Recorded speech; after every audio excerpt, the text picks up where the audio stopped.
مدارس زندہ باد. بسم الله الرحمن الرحيم. الحمد لله رب العالمين،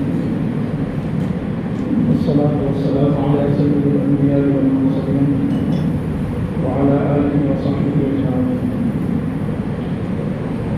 أما بعد، قال النبي صلى الله عليه وسلم: فرض رسول الله صلى الله عليه وسلم زكاة الفطر طهرة للصائم من اللغو والرفث وطعمة للمساكين، من أداها قبل الصلاة فهي زكاة مقبولة، ومن أداها بعد الصلاة فهي صدقة من الصدقات. ایک حدیث پاک آپ لوگوں کے سامنے تلاوت کی ہے. حضور صلی اللہ علیہ وسلم نے فرمایا، نبی کریم صلی اللہ علیہ وسلم نے صدقہ فطر کو ضروری قرار دیا. جو روزے دار کے لیے لغو اور بے حیائی کی باتوں سے پاکیزگی کا ذریعہ ہے اور مسکینوں کے لیے کھانے کا انتظام ہے. جو شخص اسے عید کی نماز سے پہلے ادا کر دے تو یہ مقبول زکوٰۃ ہوگی، اور جو اسے نماز کے بعد ادا کرے تو یہ عام صدقات میں سے ایک صدقہ ہوگا. چونکہ مال کا تقویٰ ہمیں کس طرح اختیار کرنا ہے، کئی دن سے روایت چل رہی تھی، تو اس کے اندر زکوٰۃ کا کنسیپٹ آیا اور اس کو ایک عام فہم انداز میں کہ آسانی سے زکوٰۃ کا کنسیپٹ ہم سمجھ سکیں، سمجھانے کی کوشش کی گئی کہ زکوٰۃ کس پر واجب ہے، کس طرح واجب ہے، اور کب اس کا دینا ضروری ہے، ادا کرنا ضروری ہے. رمضان کے اندر عید الفطر سے پہلے ایک اہم ذمہ داری جو ہمارے اوپر آتی ہے وہ صدقہ فطر کی ہے. اللہ رب العزت کی طرف سے آتی ہے کہ حضور صلی اللہ علیہ وسلم نے حدیث میں فرما دیا کہ چونکہ جو انسان روزے رکھتا ہے تو اصل تو یہ ہے کہ وہ روزے کا مکمل طور پر حق ادا کرے، لیکن وہ حق ادا نہیں کر پاتا. کوئی نہ کوئی بے حیائی کی بات ہو جاتی ہے اور کوئی نہ کوئی غیر ضروری کام وہ انسان کر لیتا ہے. اس لیے حدیث میں فرمایا گیا کہ انسان جو صدقہ فطر دے گا تو اس سے دو فائدے ہوں گے. ایک تو روزوں میں جو ادب کے خلاف اور جو روزے کے مقام اور مرتبے کے خلاف جو عمل انسان سے ہو گیا اس کے لیے یہ ایک طرح کا کفارہ بن جائے گا کہ صدقہ فطر کی برکت سے اللہ رب العزت ان کوتاہیوں کو معاف کر دے گا. دوسرا، اس صدقہ فطر کے ذریعے فائدہ یہ ہوگا کہ عید الفطر کا دن یہ خوشی کا دن ہے اور یہ اللہ رب العزت کی جانب سے عام مہمان نوازی کا دن ہے. تو اللہ رب العزت نے اس کا یہ رسم کیا کہ صدقہ فطر بندے دیں گے اور اس کے ذریعے سے غریبوں کے، ضرورت مندوں کے اور مسکینوں کے گھروں میں بھی خوشحالی آئے گی. اب صدقہ فطر کس پر واجب ہے؟ جو شخص زندگی کے لازمی ضروریات کے علاوہ اتنی قیمت کے مال کا مالک ہو جس پر زکوٰۃ واجب ہو سکے، اس شخص پر عید الفطر کے دن صدقہ فطر ادا کرنا واجب ہے. صدقہ فطر اور زکوٰۃ کے وجوب میں تھوڑا سا فرق ہے. زکوٰۃ میں مال نامی ہونا لازمی ہے، صدقہ فطر میں یہ ضروری نہیں. اسی طرح زکوٰۃ کی ادائیگی کا وجوب سال گزرنے کے بعد ہوتا ہے، صدقہ فطر فوراً واجب ہو جاتا ہے.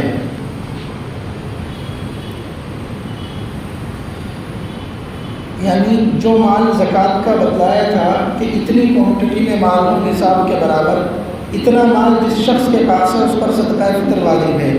فرق بس اتنا سا ہے کہ زکوٰۃ کے لیے اس مال کا ایسا ہونا ضروری ہے کہ ڈائریکٹلی انسان اس کو کہیں انویسٹ کر کے اس مال کو بڑھا سکے، یا مال نامی جس کو شریعت میں بولتے ہیں کہ مارکیٹ میں اس کی قیمت بڑھتی رہے، مارکیٹ میں وہ بڑھتا رہے، اس کو بڑھایا جا سکے. تو ایسا نہیں ہے، یعنی سونا یا چاندی ایک کرنسی نہیں ہے. نارمل کسی بھی شکل میں مال کو دولت ہے انسان کے پاس اور ضرورت سے زائد ہے اور انسان کو پہنچ رہا ہے تو اس انسان کو صدقہ فطر آئے گا. اسی طرح زکوٰۃ میں اور صدقہ فطر میں ایک فرق یہ ہے کہ زکوٰۃ انسان ادا اس وقت کرے گا جب مال کو 1 سال ہو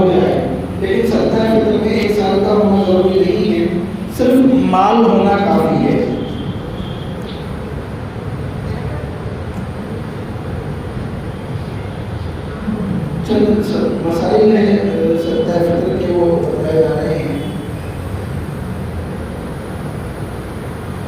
صدقہ فطر کے واجب ہونے کا وقت عید الفطر کی صبح صادق ہے، یعنی عید کے دن جب صبح صادق ہو، یعنی فجر کا وقت شروع ہو، تو اس وقت اللہ رب العزت کی جانب سے بندہ ثواب کا مکلف ہو جاتا ہے کہ اب آپ کو صدقہ فطر ادا کرنا ضروری ہے۔ لہٰذا جو شخص اس وقت کو نصاب کے مالک ہونے کی حالت میں پائے، یعنی اس وقت جس کے پاس اتنا مال ہے اس پر صدقہ فطر واجب ہے۔ اگر کسی نے پہلے بھی ادا کر دیا تو بھی صدقہ فطر ادا ہو جائے گا کہ رمضان میں دے دیتے ہیں، بعد میں بھی دینا ہے، بھی دینا ہے تو بھی دے دیتے ہیں۔ اسی طرح جو نابالغ بچے خود کسی نصاب کے مالک نہ ہوں، ان کی طرف سے ان کے باپ پر صدقہ فطر نکالنا واجب ہے، اور اگر وہ بچے خود صاحب نصاب ہو تو ان کے مال سے صدقہ فطر نکالا جائے گا، یعنی گھر والے نکالیں گے۔ ایک غلط فہمی اور ہے لوگوں میں کہ مرحوموں کی طرف سے بھی صدقہ فطر نکالا جائے۔ اس نے سوال بھی کیا تھا زکوٰۃ کے تعلق سے کہ زکوٰۃ مجھے اپنی دینی ہے یا میرے والد کا انتقال ہو گیا ان کی دینی ہے۔ ایسے صدقہ فطر کے تعلق سے بھی لوگ سوال کرتے ہیں۔ تو جس شخص کا انتقال عید الفطر کی صبح صادق سے پہلے ہو جائے، یا وہ ہو چکا یا عید کے دن فجر کا وقت شروع ہونے سے پہلے انتقال ہو گیا، اس کے اوپر اس کی طرف سے صدقہ فطر ادا نہیں کیا جائے گا۔ صدقہ فطر کی شرعی مقدار، صدقہ فطر کی مقدار 1 سا کھجور، کشمش، جو یا نصف سا گیہوں ہے۔ نصف سا کی مقدار موجودہ اوزان کے اعتبار سے 1 کلو 574 گرام 640 ملی گرام ہے۔ اس کی قیمت بھی کی جا سکتی ہے۔ عام طور پہ لوگ قیمت سے ہی ادا کرتے ہیں، ان چیزوں کو نہیں دیتے، ورنہ شریعت کے اندر جو اجازت ہے کہ آپ صدقہ فطر کتنی چیزوں سے دے سکتے ہو، ایک تو آپ کھجور کے ذریعے سے دے سکتے ہو، ایک کشمش کے ذریعے سے دیا جا سکتا ہے، اسی طرح جو کے ذریعے سے دیا جا سکتا ہے۔ ان کی کوانٹٹی ڈبل ہے، جتنی کوانٹٹی گیہوں کی دی جاتی ہے اس کی کے مقابلے میں ڈبل کوانٹٹی ہے ان کی کوانٹٹی ہوگی 3 کلو 150 گرام، اور اگر گیہوں کے ذریعے سے دینا ہے تو اس کی کوانٹٹی ہوگی 1 کلو 574 گرام 640 ملی گرام۔ اسی میں ایک بات اور یاد رکھنی چاہیے کہ آج کل لوگ نصف سا کے اعتبار سے، یعنی گیہوں کے اعتبار سے صدقہ فطر ادا کرتے ہیں، لیکن صدقہ فطر کا جو کانسیپٹ ہے وہ یہ ہے کہ انسان ضرورت مندوں کی ضرورت پوری کرے تاکہ اس کے ذریعے سے اس غریب کی اور اس مسکین اور ضرورت مند کی عید بھی بہتر طور پر بن سکے۔ تو جب قیمت کے ذریعے سے دیا جا رہا ہے تو عام طور پہ جو لوگ قیمت کو شمار کرتے ہیں وہ قیمت کا بالکل لاسٹ درجہ شمار کرتے ہیں کہ ہمیں کم قیمت کے ذریعے سے صدقہ فطر کا جو ہے ادا کرنا ہے، جبکہ جب اللہ رب العزت کی راہ میں ہم دے رہے ہیں تو ہمیں اپنی حیثیت کے اعتبار سے بڑھتی ہوئی قیمت کا اعتبار لگانا چاہیے۔ مثال کے طور پر اگر گیہوں کے اعتبار سے صدقہ فطر ادا کرتے ہیں تو دارالفتہ جے پور شہر سے جو قیمت ہے وہ گیہوں کے اعتبار سے ادا کرنے کی 57 روپے ہے۔ اسی طرح جو کے اعتبار سے ادا کرتے ہیں تو 131 روپے ہے، اور کھجور کے اعتبار سے اگر ادا کرتے ہیں تو 980 روپے ہے، اور کشمش کے اعتبار سے ادا کرتے ہیں تو 915 روپے ہے۔ اب آپ بتائیں کہ 57 روپے میں 1 کلو دودھ آتا ہے مارکیٹ سے، شاید غالباً اب تو اس کی بھی قیمت بڑھ گئی، 60 روپے 65 روپے تک اب 1 کلو دودھ آ رہا ہے۔ ہم دے رہے ہیں، اگر گنجائش نہیں ہے تو ٹھیک ہے ہم اسی طرح دیں، لیکن اگر اللہ رب العزت نے نواز رکھا ہے تو ہم کھجور اور کشمش کے ذریعے سے بھی دیں۔ اب ایک فیملی میں 5-6 جنے ہیں اور انہوں نے 60 روپے کے اعتبار سے بھی دیا، کیا صدقہ فطر ادا ہوا؟ 10 لوگوں کا 600 روپے ہوتا ہے، لیکن اگر کھجور کے یا کشمش کے اعتبار سے کوئی دے تو ایک اچھی قیمت ہو جائے گی، یعنی اگر گھر میں 3-4 لوگ ہیں تو تقریباً 4000 کے قریب 4 لوگوں کی طرف سے صدقہ فطر ادا ہوگا۔ اب آپ یہ دیکھیے کہ 4000 کسی ضرورت مند کو ملیں گے، اس کی کتنی خوشی عید بنے گی۔ ہر لوگ کہتے ہیں کہ حضرت دعا کریے گا، آپ دعا کریے گا۔ دعا کرنے کی چیز نہیں ہوتی، دعا لینے کی چیز ہوتی ہے۔ آپ کسی کی خوشی میں اس طرح شامل ہو جائیے کہ آپ کو پھر اس سے کہنا نہ پڑے کہ صاحب دعا کرنا، وہ خود آپ کو دعا دے۔ اس لیے صدقہ فطر کے دینے میں ہمیں جو ہے نا مسافر بندی کا مظاہرہ کرنا چاہیے اور اپنے دل کو کھلا رکھنا چاہیے، تاکہ جس طرح ہم اللہ رب العزت سے ایسی امید رکھتے ہیں کہ اللہ رب العزت ہمیں خوب دے، اسی طرح پھر ہم اللہ رب العزت کے راستے میں دیں، اور پھر ہم یہ اللہ رب العزت کے راستے میں دیں گے تو حدیث شریف میں آتا ہے کہ اللہ رب العزت 10 گنا قرآن میں من جاء بالحسنہ فلہ عشر امثالها کہ اللہ رب العزت 10 گنا زیادہ دے گا۔ یعنی اگر 980 کے اعتبار سے بھی کسی نے دیا، 915 کے اعتبار سے بھی دیا تو اللہ رب العزت کتنا ادا کر دے گا۔ اور پھر رمضان ہے، ثوابی اور دنیا میں بھی اللہ رب العزت کا وعدہ ہے۔ تو یہ جو مقدار ہے 57 روپے، یہ بالکل لاسٹ اسٹیپ ہے۔ ہم اللہ سے بڑی امید رکھیں زیادہ دے تو اللہ رب العزت کو انشاءاللہ ہمیں اجر بھی زیادہ دے گا اور دنیا میں بھی اس کا فائدہ ہوگا۔ دوسرا چیز کا بھی خیال رکھنا چاہیے کہ ہم زکوٰۃ دے رہے ہیں، صدقہ دے رہے ہیں، جو کچھ کر رہے ہیں تو کہیں ایسا تو نہیں کہ ہمارے دل کا کوئی ایسا مرض ہو کہ جس مرض کی وجہ سے ہم سب کچھ کر کے بھی اپنے اعمال کو برباد کر رہے ہیں۔ کیونکہ بعض مرتبہ ایسا ہوتا ہے کہ انسان یہ سمجھتا ہے کہ میں کسی کو دے رہا ہوں یہ میرا احسان ہے، حقیقت یہ ہے کہ سامنے والے کا احسان ہے۔ ورنہ آپ کو کوئی ضرورت مند نہ ملے تو آپ کس کو زکوٰۃ دیں گے اور اس کو کہاں لے کر آپ چلتے رہیں گے؟ یہ زکوٰۃ کا پیسہ، زکوٰۃ کا پیسہ آپ کیا کریں گے اس مال کا؟ آپ خود کو استعمال کر نہیں سکتے۔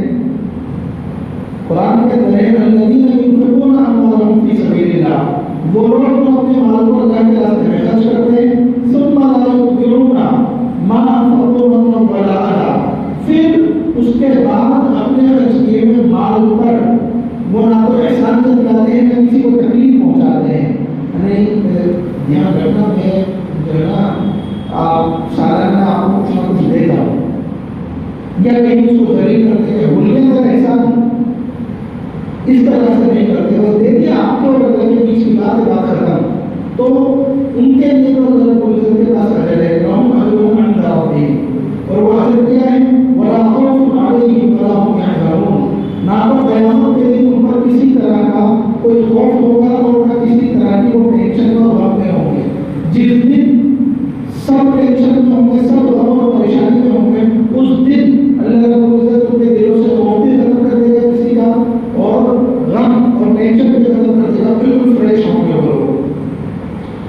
قول معروف ومغفرة خير من صدقة يتبعها أذى والله عليم عليم يا أيها الذين آمنوا اے ایمان والو لا تبطلوا صدقاتكم، تم اپنی زکوٰۃ صدقہ جو کچھ اللہ کے راستے میں دے رہے ہو تو اس کو برباد مت کرو۔ برباد کیسے؟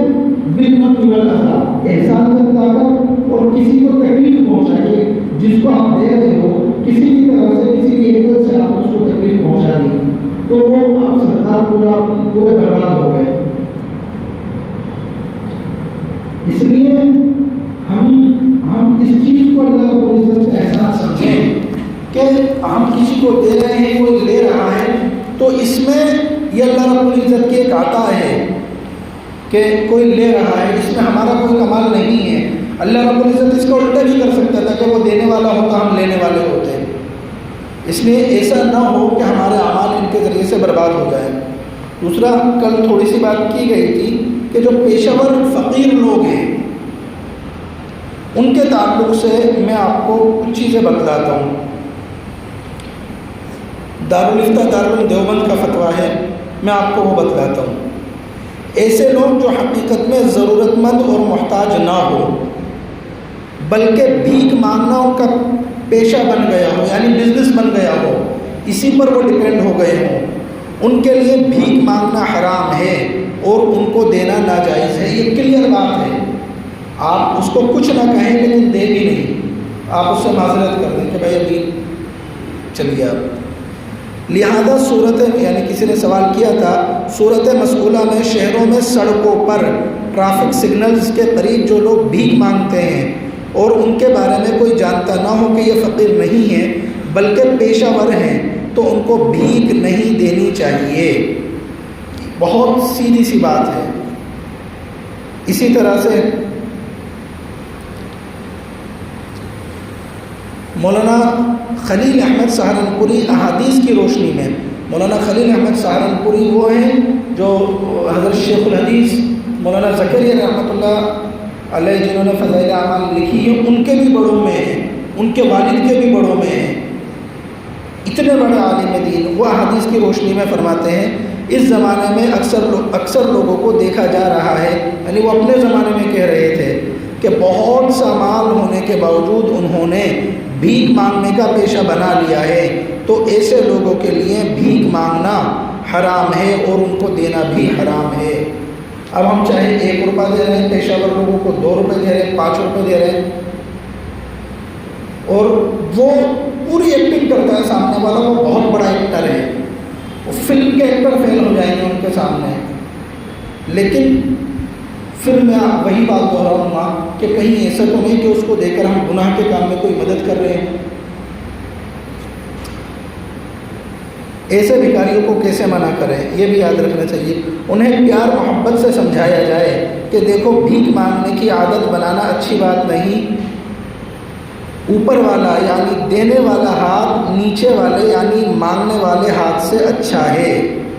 حدیث میں ہے کہ الید العلیٰ خیر من الید السفلیٰ, اس لیے بھیک مانگ کے اپنے آپ کو آپ ذلیل مت کرو بلکہ محنت کرو, کماؤ. اور یہ جو پیشہ ور ہوتے ہیں یہ اتنے مجور ہوتے ہیں کہ آپ سمجھانے بیٹھو گے وہ آپ کو سمجھا دیں گے. میں نے ایک کو سمجھایا تھا تو مجھ سے کہنے لگا آپ کیا سمجھتے ہو, اس کام میں محنت نہیں ہے, آپ چل کے دکھاؤ صبح سے شام تک پیدل, آپ بھیک مانگ کے دکھاؤ. خود میرا تجربہ ہے. تو اس لیے بس ان سے معذرت کر لی جائے. میں آپ کو حدیث شریف بتلاتا ہوں. حضور صلی اللہ علیہ وسلم نے فرمایا کہ مال والے یعنی مالدار اور تندرست کمانے کی طاقت رکھنے والے کے لیے صدقہ لینا حلال نہیں. یہ آپ سے صدقہ زکاتی مانگتا ہے کہ اللہ کے نام پہ کیا مانگتے ہیں, بیوی کا صدقہ, بچوں کا صدقہ, یعنی موقع دیکھ کے دعائیں دیتے ہیں. نوجوانوں کو دیکھیں گے اللہ تمہاری شادی کرائے, جوڑے کو دیکھیں گے میاں بیوی کو اللہ تمہیں نیک اولاد دے. تو ایسوں کو دینا حرام ہے. ایک اور حدیث ہے حضور صلی اللہ علیہ وسلم کے پاس 2 طاقتور نوجوانوں نے آ کر کچھ مانگا. آپ صلی اللہ علیہ وسلم نے فرمایا اگر میں چاہوں تو میں تم کو دے دوں, لیکن اس مال میں غنی اور کمانے کی طاقت رکھنے والے کے لیے کوئی حصہ نہیں. یعنی حضور صلی اللہ علیہ وسلم اگر دے دیتے تو دینا ہوتا تو دے سکتے تھے, لیکن کہا کہ یا تو تم جو مالدار ہو جس کو کوئی ضرورت نہ ہو وہ مانگے تو میں اس کو بھی مال نہیں دے سکتا, اور جو کما سکتا ہے پھر محنت نہیں کر رہا تو اس کا بھی اس مال میں کوئی حصہ نہیں ہے. اس لیے حضور صلی اللہ علیہ وسلم کا ارشاد ہے جو شخص اپنا مال بڑھانے کے لیے مانگتا ہے, یہ لوگ اسی لیے مانگتے ہیں, تو وہ جہنم کے انگارے مانگ رہا ہے. جس کا دل چاہے جہنم کے انگارے تھوڑے مانگ لے یا زیادہ مانگ لے. میں ایک تحریر اور ہے, بس 2-3 منٹ میں بات پوری کر دوں گا. یہ بات آپ کو اس میں بتا رہے ہیں کہ مال کا ایک بہت بڑا حصہ جس کو خون پسینے سے کمایا جاتا ہے حقیقی لوگوں کے پاس نہیں پہنچتا ہے, اور بزنس مین اور پیشہ ور لوگوں کے پاس پہنچ جاتا ہے, اور نیچے سے لے کر اوپر تک پوری چین ہوتی ہے, سب کے حصے فکس ہوتے ہیں. آپ نے کشمیر کے نام پہ بہت سارے لوگوں کو مانگتا ہوا دیکھا ہوگا, اور لوگ باغوں کے دل میں اچانک سے رحم بھائی آتا ہے یار کشمیر کے اندر اتنا ظلم ہو رہا ہے مسلمانوں پر, دیکھ وہ لوگ اتنے پریشان ہیں. وہ وہاں پہ مجلس تحفظ ختم نبوت ہے, انہوں تک یہ بات پہنچی کہ پورے ملک کے اندر اس طرح کے لوگ مانگ رہے ہیں, تو انہوں نے باقاعدہ ایک تحریر اس کے اوپر جاری کی ہے, اور ایک باقاعدہ انہوں نے جو ہے نا تحریر اس کے اوپر نکالی ہے, اور زیادہ پرانی نہیں ہے, مارچ کی تحریر ہے. میں اس کا آپ کو ایک انش سناتا ہوں, ایک حصہ سناتا ہوں. حتیٰ کہ ان بھکاریوں میں سے اکثر کے پاس گاڑیاں ہیں، گاڑیاں اور ایسی جگہوں پر انہوں نے زمینیں خرید رکھی ہیں جہاں زمین 70 لاکھ سے زیادہ کی آتی ہے۔ 70 لاکھ کا آپ کیا مطلب سمجھ رہے ہیں؟ میں نے صرف ایک لائن سنائی ہے۔ اور انہوں نے یہ بھی کہا ہے کہ وہ اگر مانگے آپ سے تو آپ ہمیں بتاؤ، ہم ضرورت پوری کر دیں گے، اگر ہمارے پاس نہیں ہے تو ہم آپ سے مانگ لیں گے کہ بھائی آپ ہمیں دو۔ تو ہمیں اپنے مالوں کی حفاظت کرنی ہے، جس طرح سے دینا ضروری ہے اسی طرح سے مال صحیح جگہ لگے، یہ بھی ہم سب کی ذمہ داری ہے۔ اللہ رب العزت ہم سب کو سمجھنے کی توفیق عطا فرمائے۔ وآخر دعوانا ان الحمد للہ رب العالمین۔